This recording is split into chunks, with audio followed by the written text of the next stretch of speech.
Hello अस्सलाम वालेकुम guys. तो आज हम इस वीडियो में सऊदी अरब और तुर्की के बारे में बात करने जा रहे हैं। नाजरीन, जैसे आप जानते हैं कि अरब शरीफ में 1922 में तुर्की की हुकूमत थी। इसको मुखालफत उस्मानिया के नाम से जाना जाता है, जबकि 1922 से पहले सऊदी अरब का नाम सऊदी अरब नहीं था बल्कि एजाज़े मुकद्दस था। मुखालफत उस्मानिया दुनिया के 3 बराज़मों पर 630 साल तक कायम रही। लेकिन क्या आप जानते हैं मुखालफत उस्मानिया को किसने और किस तरह ख़त्म किया? तो ये सब कुछ आपको इस वीडियो में तफसील से बताया जाएगा। लेकिन वीडियो को देखने से पहले हम आपको बताना चाहते हैं, वीडियो में की गई बातें तरीक़ी कुतुब से हासिल की गई हैं। लिहाजा अगर हमारी वीडियो से किसी भी इंसान की दिल आज़ारी होती है तो हम पहले ही माजरत ख्वाह हैं। नाजरीन, ये बात तारीख में वाज़ह तौर पर मिलती है कि जब भी इस्लामी दुनिया पर जुल्म सितम होता तो तुर्की की हुकूमत इसका मुँह तोड़ जवाब देती थी। यही वजह है कि अमेरिका, यूरोपियन और बरतानिया को अगर खौफ था तो वो सबसे ज़्यादा मुखालफत उस्मानिया से था। इनको मालूम था कि जब तक सल्तनत उस्मानिया कायम है तो हम मुसलमानों का कुछ भी बिगाड़ नहीं सकते। लिहाजा अमेरिका और यूरोप ने सल्तनत उस्मानिया को ख़त्म करने की साजिश शुरू कर दी। फिर 19वीं सदी में सल्तनत उस्मानिया और रूस के दरमियान बहुत सी जंगें भी हुई। चूँकि मक्का और मदीना मुसलमानों के करीब काबिल एहतराम है,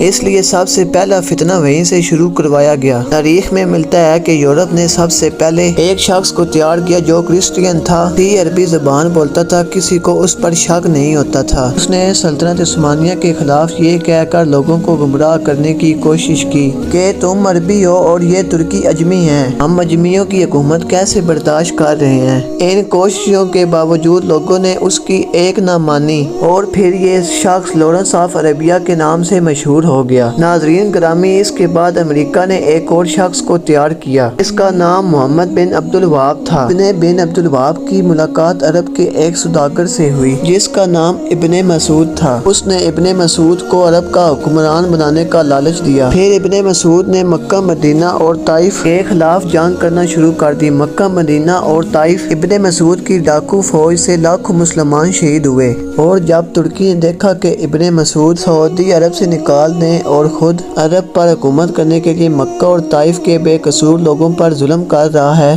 तब तुर्की ने आलमी तौर पर ये ऐलान कर दिया कि हम इस पाक ज़मीन पर कत्लो गारत पसंद नहीं करते। इसी वजह से मुखालफत उस्मानिया को ख़त्म कर दिया गया, जिसकी वजह से 40 नए ममालिक वजूद में आए। फिर अरब और सारी दुनिया के मुसलमानों का ज़वाल शुरू हुआ और आयज़े मुक़द्दस का नाम 1400 साल की तारीख में पहली बार बदला गया। इब्ने मसूद ने आयज़े मुक़द्दस का नाम अपने नाम पर सऊदी अरब रख दिया।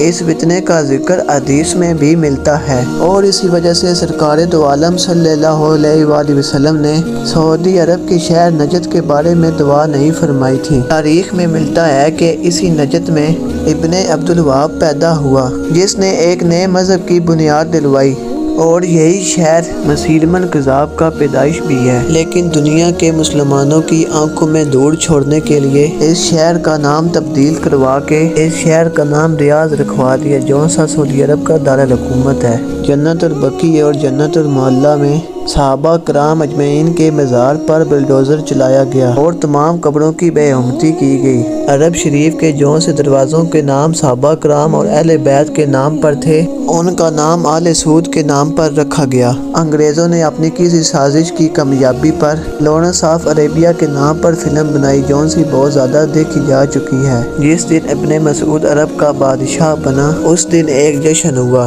उस जश्न में अमेरिका, बरतानिया और दूसरे कई ममालिक के प्राइम मिनिस्टर मौजूद थे। कल जिस दिन अरब के नाम पर सारी दुनिया लक्सर ज़ेर थी, सऊदी अरेबिया अपनी गैरत बेचकर अमेरिका के इशारे पर नाचने लगा और आज भी नाच रहा है, जिसकी वजह से पूरी इस्लामी दुनिया नहायत शर्मिंदा है। नाजरीन ग्रामी, अगर तरीक़ी तनाज़ुर में देखा जाए तो अरबों की बुज़वाली ज़मीर फरोशी की बला अचानक नुमादार ना हुई, बल्कि यहूदों की हज़ारों सालों की मेहनत है। ये पहली बार नहीं हुआ कि अंग्रेज़ मुसलमानों के खिलाफ साजिश करते पकड़े गए, बल्कि तारीख हमें बताती है 1187 में अतीक के मैदान में 7 सलीबियों हुक्मरानों की फौज मक्का और मदीने पर कब्जा करने आई थी।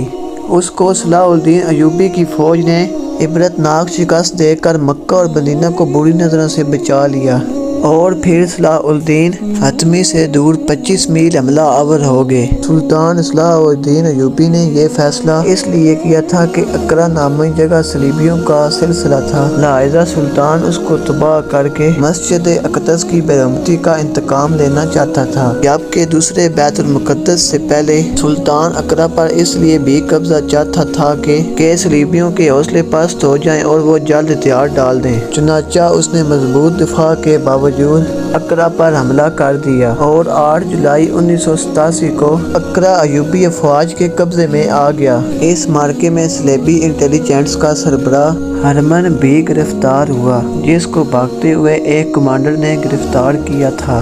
گرفتاری کے درمیان ہرمن نے کمانڈر کو بہت سی خوبصورت لڑکیاں اور سونے کا لالچ دے کر چھوڑنے کا بولا، مگر کمانڈر نے اسے رد کر دیا۔ ہرمن کو جب صلاح الدین ایوبی کے سامنے پیش کیا گیا تو اس نے گرفتار کرنے والے کمانڈر کو خراج تحسین پیش کرتے ہوئے سلطان سے کہا کہ سلطان معظم، اگر آپ کے تمام کمانڈر اس کردار کے ہیں جو مجھے پکڑ کر لایا تو میں آپ کو یقین سے کہتا ہوں کہ آپ کو بڑی سے بڑی فوج بھی یہاں سے نہیں نکال سکتی۔ اس نے مزید کہا کہ سلطان، آپ کا جاسوسی کا نظام نہایت ہی کارکرد ہے، آپ صحیح وقت اور صحیح مقام پر ضرب لگاتے ہیں، مگر میں آپ کو یہ بتانا چاہتا ہوں یہ صرف آپ کی زندگی تک ہے، کیونکہ ہم نے جو یہاں بیج بویا ہے وہ ضائع نہیں ہوگا۔ آپ چونکہ ایمان والے ہیں اس لیے آپ نے بے دین عناصر کو دبا لیا، لیکن ہم نے آپ کے امراء کے دلوں میں حکومت، دولت، لذت اور عورت کا نشہ بھر دیا، لہذا آپ کے چارشین اس نشے کو اتار نہیں پائیں گے اور میرے چارشین اس نشے کو تیز کرتے رہیں گے۔ یہ جنگ جو ہم لڑ رہے ہیں یہ آپ کی اور میرے بادشاہوں کی نہیں ہے، بلکہ یہ خلیصہ اور کعبہ کی جنگ ہے جو ہمارے مرنے کے بعد بھی جاری رہے گی۔ اب ہم میدان جنگ میں نہیں لڑیں گے، نہ ہی کوئی ملک فتح کریں گے، بلکہ ہم مسلمانوں کے دل و اعتماد کو ختم کریں گے۔ ہم مسلمانوں کے مذہبی عقائد کا محاصرہ کریں گے، ہماری دولت، ہماری لڑکیاں اور ہماری تہذیب کی کشش، جسے آپ بے حیائی کہتے ہیں، اسلام کی دیواروں میں ڈال دیں گے۔ پھر مسلمان اپنی تہذیب سے نفرت اور یورپ کے طور طریقوں سے محبت کریں گے۔ وہ وقت نہ ہی آپ دیکھیں گے اور نہ ہی میں دیکھوں گا، لیکن ہماری روحیں دیکھیں گی۔ صلاح الدین ایوبی جرمن نژاد کی باتیں بڑی غور سے سن رہے تھے۔ ہرمن کہہ رہا تھا کہ سلطان معظم، آپ کو معلوم ہے کہ ہم نے عرب کو میدان جنگ کیوں بنایا؟ صرف اس لیے کہ ساری دنیا کے مسلمان اس خطے کی طرف منہ کر کے عبادت کرتے ہیں اور یہاں مسلمانوں کا کعبہ ہے۔ ہم یہ مسلمانوں کے مرکز کو ختم کر رہے ہیں۔ آپ آج بیت المقدس کو ہمارے قبضے سے چھڑا لیں گے، لیکن جب آپ دنیا سے اٹھ جائیں گے مسجد اقصی ہماری پھر عبادت کی بارگاہ بن جائے گی۔ میں جو پیشگوئی کر رہا ہوں یہ میں اپنی اور آپ کی قوم کو بڑی غور سے دیکھ کر رہا ہوں۔ اللہ پاک ہمیں سیدھے راستے پر چلنے کی توفیق عطا فرمائے، آمین ثم آمین۔ اگر آپ کو ہماری آج کی ویڈیو اچھی لگی ہو تو ویڈیو کو لائک اور چینل کو سبسکرائب کر دیں۔ اللہ حافظ۔